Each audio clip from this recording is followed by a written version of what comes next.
नमस्कार, आप देख रहे हैं एबीपी गंगा। मैं हूं स्नेहलता। शाम के 4 बजने वाले हैं और ये वक्त है न्यूज एट 4 का। बुलेटिन में सबसे पहले बात करेंगे यूपी उत्तराखंड की 4 बड़ी खबरों का।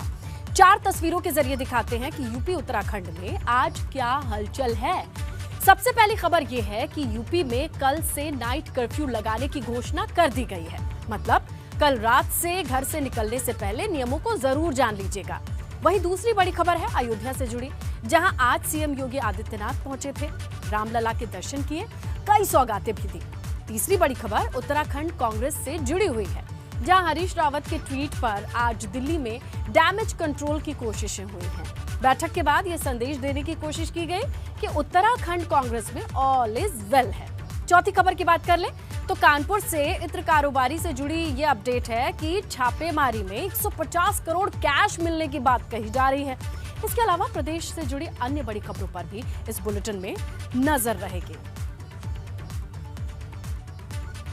चलिए आपको सीधे लिए चलते हैं बहराइच, जहां सीएम योगी का संबोधन चल रहा है। निर्माण का कार्य आगे बढ़ता है। इनको पीड़ा कब होती है? जब महाराज सुहेलदेव का भव्य स्मारक बनता है। और इनको पीड़ा तब होती है जब हर जनपद में एक मेडिकल कॉलेज बनाने की कार्रवाई आगे बढ़ती है। भाइयों बहनों, बहराइच में मेडिकल कॉलेज, गोंडा में मेडिकल कॉलेज, बलरामपुर में मेडिकल कॉलेज, श्रावस्ती में एयरपोर्ट, ये विकास की नई कहानी कह रहा है। और विकास की नई कहानी आज यहां की सड़कें चलने लायक बन गई है। नहीं तो मुझे आता ना पाना पड़ता था। देवीपाटन मंदिर में मैं अक्सर आता था और गोंडा से देवीपाटन पहुंचने मुझे 3 से 4 घंटे लगते थे। आज आप 45 मिनट में इस दूरी को तय कर सकते हैं। यह है कार्य में अंतर। और इसलिए भाइयों बहनों, मैं आप सबसे अपील करूंगा, जो उत्साह आपने दिखाया है, मंचस्थ हमारे जितने भी माननीय मंत्री और सांसद विधायकों ने आपसे अपील की होगी, अपनी अपनी उपलब्धियों के बारे में कहा होगा। हर एक ने अपने स्तर पर मेहनत किया है। सरकार ने, केंद्र और प्रदेश सरकार ने पूरी ईमानदारी के साथ कार्य किया है। आज आतंकवादी घुसपैठ करके आस्था के साथ खिलवाड़ नहीं कर सकते। आज वे आकर के सुरक्षा में सेंध नहीं लगा सकते, क्योंकि उन्हें मालूम है इसका दुस्साहस का अर्थ क्या होगा। और इसलिए भाइयों बहनों, जब सुरक्षा का एक बेहतर वातावरण बना है, विकास नई ऊंचाइयों को छू रहा है, उत्तर प्रदेश देश के अंदर नंबर 1 राज्य बनने की ओर अग्रसर है, तब भारतीय जनता पार्टी की सरकार फिर से आए, आज की सबसे बड़ी आवश्यकता है। क्या भारतीय जनता पार्टी के समर्थन में सभी लोग वोट देंगे? पीछे भी है, सड़क पर बहुत बड़ी संख्या खड़ी है। सभी लोग हाथ उठा करके मुझे बताइए एक बार। पीछे हाईवे पर भी, मैं वहां भी देख रहा हूं, हाईवे पर भी भारी संख्या खड़ी है। सभी लोग तैयार हैं? मेरे साथ बोलेंगे, भारत माता की, भारत माता की, भारत माता की।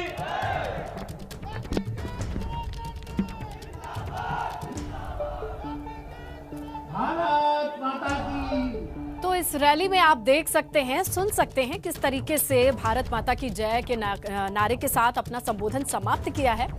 और समाजवादी पार्टी ने सरदार पटेल का अपमान किया है। सीएम योगी ने इसी मंच से ये बातें कही हैं और जो अहम बातें हैं वो लगातार हम आपको बताते चले। इसी मंच से उन्होंने किस तरीके से विपक्ष पर भी सवाल उठाए हैं और इसके अलावा सरकार की ओर से जो सौगातें दी गई हैं उनका भी जिक्र किया है, जो सहूलियत मिली है उनका भी जिक्र किया है। सपा का जिक्र करते हुए कहते हैं कि जिन्ना का महामंडन करती है सपा। पिछली सरकारों ने सुहेल देव का सम्मान नहीं किया है, लेकिन हमने किया है। हमारी जितनी योजनाएं हैं वो बिना भेदभाव के ही होती हैं।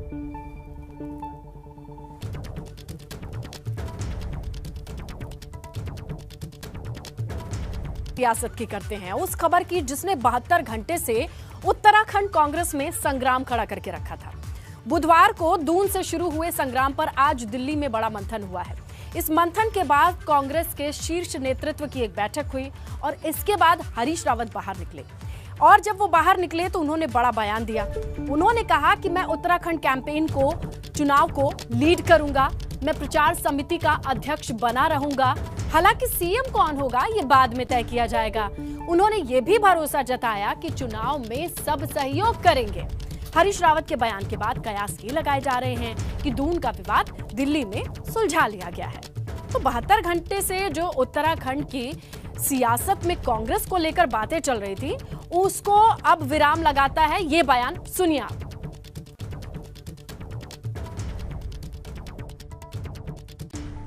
मैंने कहा कदम कदम बढ़ाए जा, कांग्रेस के गीत गाए जा, ये जिंदगी है उत्तराखंड की, उत्तराखंड पर लुटाए जा। मैं जानता हूं चुनाव प्रचार का फेस में रहूंगा।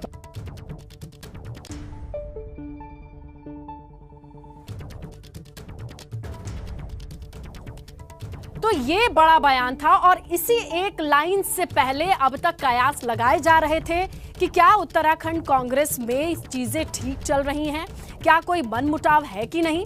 इस पूरे डैमेज को कंट्रोल करने के लिए दिल्ली में एक मीटिंग बुलाई गई और मीटिंग जब खत्म हुई और उसके बाद हरीश रावत ने ये सारी बातें क्लियर की, तब जाकर के अब शायद माना जा रहा है कि इस विवाद पर विराम लग पाए। और कांग्रेस अध्यक्ष जो है लेजिस्लेचर पार्टी का कौन नेता होगा उसको तय करती है, और वो उस विशेषाधिकार को वो कांग्रेस के लोगों को हृदय से प्यारा है, उनके दिल से प्यारा है। सब लोग जो है, हम उत्तराखंड में भी उसी का हम पालन करना चाहेंगे, उसी का हम पालन। कैंपेन कमेटी के चेयरमैन के रूप में जो है मैं लीड करूंगा, ये तय हुआ है, और लीड करूंगा और सब लोग उस काम में पूरा सहयोग देंगे। और इस पूरे गहमागहमी के बीच दिल्ली में हरीश रावत से बातचीत की है हमारे संवाददाता जैनेंद्र ने। राहुल गांधी के साथ उत्तराखंड कांग्रेस के नेताओं की बैठक खत्म हो चुकी है। क्या इस बैठक में हरीश रावत की नाराजगी खत्म हो चुकी है? मेरे साथ रावत साहब खुद बात करने के लिए हैं। आपके ट्वीट के बाद जो है वो राजनीति गर्म हो गई उत्तराखंड की और कांग्रेस, उत्तराखंड कांग्रेस की। राहुल गांधी ने बैठक बुलाई, आप सब नेता बैठक में मौजूद रहे। सवाल सीधा है कि क्या रावत साहब की नाराजगी दूर हो गई? कदम कदम बढ़ाए जा, कांग्रेस के गीत गाए जा, ये जिंदगी है कांग्रेस की, कांग्रेस पर लुटाए जा। हमने इससे ज्यादा कुछ सीखा ही नहीं। ये जिंदगी है उत्तराखंड की, उत्तराखंड पर लुटाए जा। तो लेकिन आपके ट्वीट के बाद जो मीटिंग बुलाई गई, आपने ट्वीट में कहा कि संगठन को जिन्हें सहयोग करना चाहिए वो नकारात्मक भूमिका निभा रहे हैं, आपके हाथ पैर बांध दिए गए, तमाम चीजें आपने कही। क्या वो सारी समस्याएं सुलझाई गई? वो अकेले उत्तराखंड की समस्याएं नहीं है, बहुत सारी जगह ये समस्याएं आ रही होंगी, उनका समाधान निकालना पड़ेगा। और उत्तराखंड में वो समाधान निकाल करके राहुल जी ने स्पष्ट तौर पर कांग्रेस लोगों के और उनकी राय लेकर के, उनकी राय सबके परामर्श से एक आदेश दिया है कि भाई आप कैंपेन कमेटी के चेयरमैन हैं, उनके नेतृत्व में लड़िए और सब मिल करके लड़िए। आपकी नेतृत्व में चुनाव लड़ा जाएगा ये ऐलान हुआ, लेकिन अभी भी पार्टी आपको सीएम का चेहरा अनाउंस क्यों नहीं कर रही? अब एक बात है,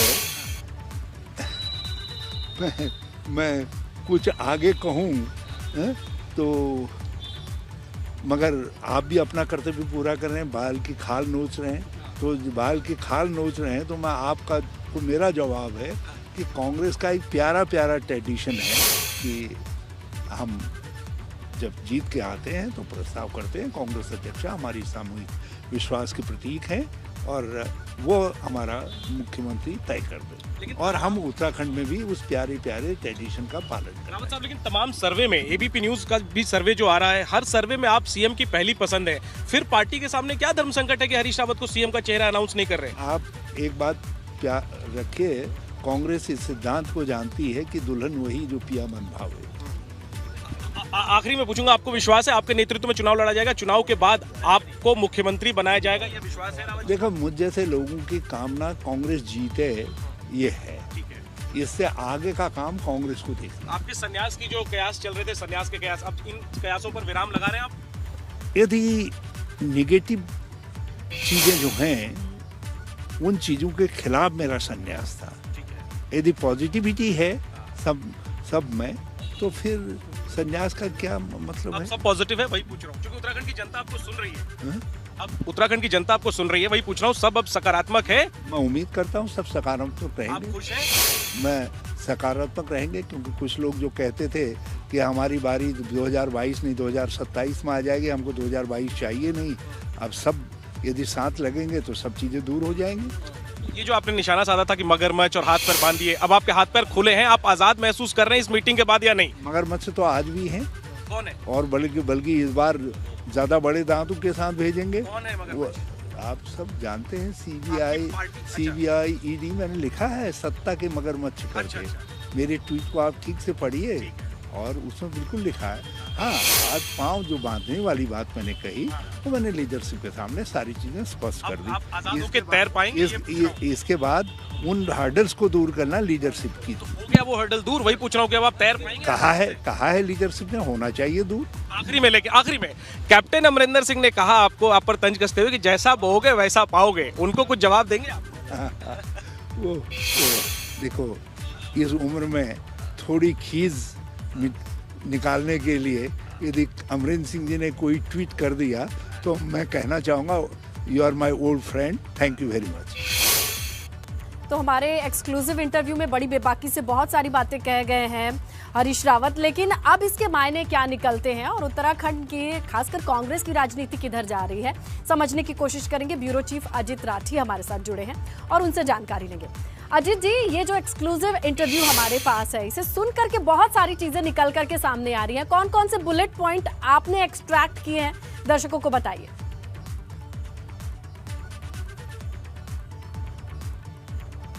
सुनीता, देखिए, तकरीबन 2 साल पहले की बात है और आप भी उस बात की साक्षी होंगे जब हरीश रावत ने ये कहा था कि पार्टी को चेहरा घोषित कर देना चाहिए, और एबीपी गंगा ने इस खबर को सबसे पहले दिखाया था।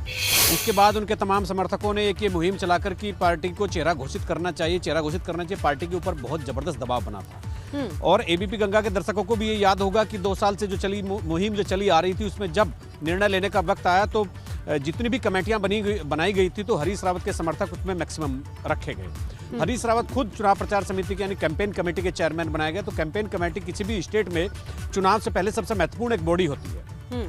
ये मान लिया गया घोषित रूप से कि हरीश रावत को सीएम का फेस उन्होंने डिक्लेयर कर दिया है, लेकिन मतलब वो सतह पर घोषित नहीं होंगे, लेकिन कैंपेन कमेटी के चेयरमैन के बाद वो घोषित हो गए हैं, वो मुख्यमंत्री बनेंगे। उसके बाद प्रदेश अध्यक्ष हरीश रावत का बनता है। प्रदेश जो गणेश गोदियाल है वो हरीश रावत की पसंद थे, तो उन्होंने प्रदेश अध्यक्ष पर भी अपने बहुत ही पसंदीदा, बहुत नजदीकी व्यक्ति की, गणेश गोदियाल की नियुक्ति करवाई। उसके बाद जो प्रदेश अध्यक्ष थे वो लीडर अपोजिशन बन गए और ये कहानी आगे बढ़ने लगी और एक बहुत सही एक माहौल कांग्रेस के लिए बना हुआ था। लेकिन पिछले 3-4 दिन में जो ये सब कुछ हुआ है, इससे बाकी जो कांग्रेस का एक माहौल था उसमें एक व्यवधान उत्पन्न हो गया है। आज अभी हरीश रावत को मैं सुन रहा था और अभी हमारे एबीपी गंगा के दर्शक भी सुन रहे थे, तो उन्होंने जिस तरह से बातें कही है कि मैं कैंपेन कमेटी का चेयरमैन के तौर पर चुनाव को लीड करता रहूंगा, ये तो पहले से बात थी। ये तो विद्यमान है ये बात कि वो कैंपेन कमेटी के चेयरमैन के तौर पर चुनाव में लीड करेंगे, तो ये नई बात नहीं है। दूसरा, वो जो 2 साल से जो दबाव चला आ रहा था कि चेहरा घोषित होना चाहिए, आज हरीश रावत खुद कह रहे हैं कि पार्टी जिसको बाद में तय करेगी, चुनाव के बाद उस पर फैसला हो जाएगा। तीसरा, प्रदेश प्रभारी को लेकर के जो देवेंद्र यादव हैं, हरीश रावत कैंप से सूचनाएं आ रही थी कि प्रदेश प्रभारी को लेकर के कुछ कॉम्प्लिकेशंस हरीश रावत को हैं, वो प्रदेश प्रभारी को बदलवाकर आनंद शर्मा को यहाँ प्रभारी बनवाना चाहते हैं। अच्छा। तो पार्टी ने प्रदेश प्रभारी भी नहीं बदला, तो चीजें जस की तस खड़ी हैं और बयानबाजी थोड़ी बहुत इधर उधर हो सकती है, लेकिन जो 4 दिन पहले भी जो बात थी, 6 महीने पहले जो बात थी, 1 साल पहले जो बात थी, आज भी वही बात है। बस ये विवाद उत्पन्न हो गया और सतही तौर पर एक तमाशा, एक मजमा लग गया है कांग्रेस के भीतर, जिसने कांग्रेस की रफ्तार को ब्रेक कर दिया। देखिए, सब कुछ ठीक अभी चल मैं रहा दूसरी था। बात आपसे करना चाहता हूं कि जब कांग्रेस संगठन का मुखिया नहीं, आप कंप्लीट कर लीजिए अजित जी, आप कंप्लीट कीजिए, फिर मैं मेरे पास जो सवाल है आपसे करूंगी। जी हाँ, मैं स्नेहलता मैं ये कहना चाहता हूं कि अभी जैसे उन्होंने कहा कि संगठन के कुछ लोग मुझे सपोर्ट नहीं कर रहे हैं, तो कांग्रेस के संगठन का मुखिया तो उन्हीं का बहुत खास व्यक्ति है, गणेश गोदियाल। तो फिर कौन लोग हैं जो कांग्रेस में उनको सपोर्ट नहीं कर रहे थे और किनकी सपोर्ट उनको चाहिए, हरीश रावत को किनकी सपोर्ट चाहिए, आखिर उन्होंने खुलकर ये भी नहीं बताया। दूसरा, अभी जैसे आज जितने भी ये आज एक हाई प्रोफाइल मीटिंग दिल्ली में हुई है, तो उसमें मुझे नहीं लगता, हो सकता है भविष्य के गर्भ में कुछ छुपा हो सकता है सतही तौर पर, क्योंकि आम जनता जो है वो सरफेस पर जो होता है उसको ज्यादा देखती है। आज के तौर पर अगर हम एक सामान्य व्यक्ति के तौर पर भी हम इसको देखना चाहते हैं तो चीजें वहीं की वहीं है, इसमें नयापन कुछ नहीं है। और अगर थोड़ा सा पीछे लोगों को याद दिलाते हैं, क्योंकि देखिए 2-4 दिन बाद या 15 दिन बाद एक ऐलान करना चाहते हैं। हम मीडिया से जुड़े लोग ये जरूर लोगों का मन भांपने की कोशिश करेंगे कि यही लोग हैं, जनता है, जब देखा कि एक अध्यक्ष पद और प्रभारी के लिए 3 हफ्ते से ज्यादा का वक्त लगा। दिल्ली में कैसी सब विधायकों की मीटिंग पे मीटिंग, हमने वो दौर भी देखा। सब सेट होता है, फिर से वही बात। और कहीं ना कहीं जनता के मन में ये सवाल आ गया कि सीएम के चेहरे के लिए फिर से इतनी लंबी मीटिंग होने लगी तो आखिर प्रदेश का क्या होगा।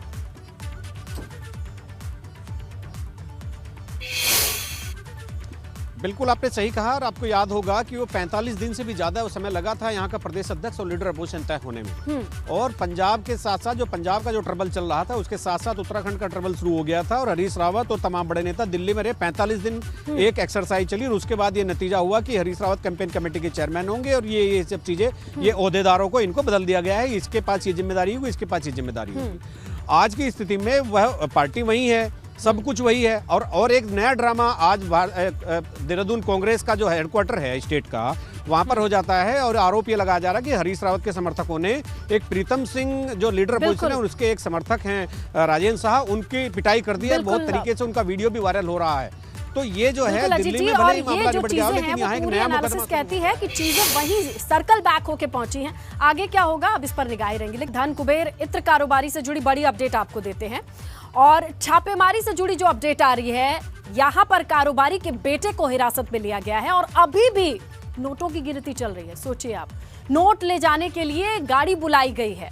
तो ये बड़ी अपडेट है, जहां जो नोट गिने जा रहे हैं उनको ले जाने के लिए गाड़ी बुलानी पड़ रही है और अभी तक नोटों को गिना जा रहा है। यानी ये काम खत्म नहीं हुआ है। अंदाजा लगाइए आप, अकूत संपत्ति किसे कहते हैं और उसे गिनने के लिए कितना वक्त लगा है।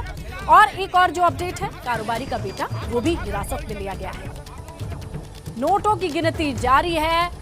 आयकर विभाग लगातार गिन चुका है इन नोटों को और अभी भी गिनती चल रही है और इन नोटों को ले जाने के लिए गाड़ी बुलाई गई है।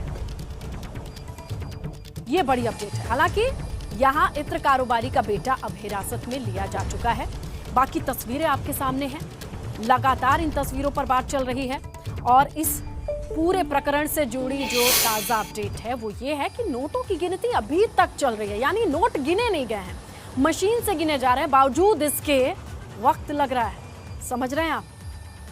तस्वीरें भी हैं हमारे सामने और ये गाड़ी जो आप देख रहे हैं, छोटी मोटी गाड़ी में, इस बड़ी गाड़ी में नोटों को भर करके ले जाया जाना है।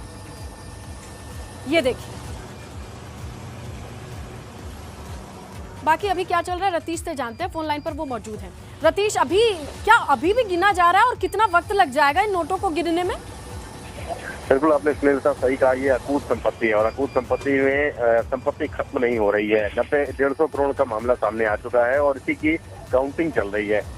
6 मशीनें जो मशीनें हैं वो काउंटिंग कर रही हैं और 25 बॉक्सेस मंगवाए गए हैं जिनमें इस संपत्ति को रखना होगा। जो नोट बरामद किए गए हैं उनको रखना होगा। लेकिन इस बीच जो पीयूष जैन है, इत्र व्यापारी हैं, उनके बेटे को लेकर के कन्नौज पहुंची है इनकम टैक्स की टीम। और वहां पर जो कि कन्नौज के मूलतः रहने वाले हैं पीयूष जैन व्यापारी, वहां पर जो सील किया गया था कमरा, उसमें और क्या राज जड़े हुए हैं उनसे पर्दाफाश करने की कोशिश कर रही है टीम। जीएसटी की जो टीम है वो भी अपना काम कर रही है और जो बिल्कुल। और इस पर बड़ी अपडेट जो आ रही है, बड़ी खबर, वो भी दर्शकों को बता दे रतीश। बेटे को कन्नौज लेकर डीजीजीआई की टीम पहुंची है, सील बंद मकान में पहुंची है। अब बड़ा सवाल ये है कि इस मकान से कौन से तार जुड़े हैं, वहां पर क्या चीजें मौजूद हैं। फिलहाल सील बंद मकान में ले जाकर के जानकारी हासिल कर रही है टीम। सदर कोतवाली क्षेत्र के छिपल्ली मोहल्ले में पैतृक आवास है, तो इस पर भी थोड़ी डिटेल दीजिए रतीश, ये जो ब्रेकिंग है। बिल्कुल, देखिए ये त्रिपत्ति इलाका है कन्नौज का, जहाँ के मूलतः रहने वाला पीयूष जैन है और बड़ा इत्र व्यापारी कहा जा सकता है। और समाजवादी पार्टी ने पिछले दिनों एक समाजवादी इत्र को लॉन्च किया था, अखिलेश यादव ने खुद इसको लॉन्च किया था और वो इन्हीं का था। यानी समाजवादी पार्टी से भी एसोसिएशन रहा है शायरी से। लेकिन फिलहाल की जो कार्रवाई है वो ये देख रही है कि कन्नौज में व्यापारी के बेटे को ले जाया गया है जो उनका मूल घर है, और जो कि कन्नौज में, कानपुर में, मुंबई में तमाम जगहों पर रेड की गई थी। इसलिए वहां से बहुत सारी जानकारियां मिली हैं, पैसा मिला है, और सबको रिकवर करते हुए जो माइन्यूट डिटेल्स हैं उनको निकालने की कोशिश कर रही हैं, चाहे जीएसटी की टीम हो, डीजीआई की टीम हो, और इनकम टैक्स की टीम हो। बिल्कुल रतीश, आप नजर बनाए रखिएगा, हम इस खबर से जुड़ी डिटेल अपडेट आपसे लेते रहेंगे।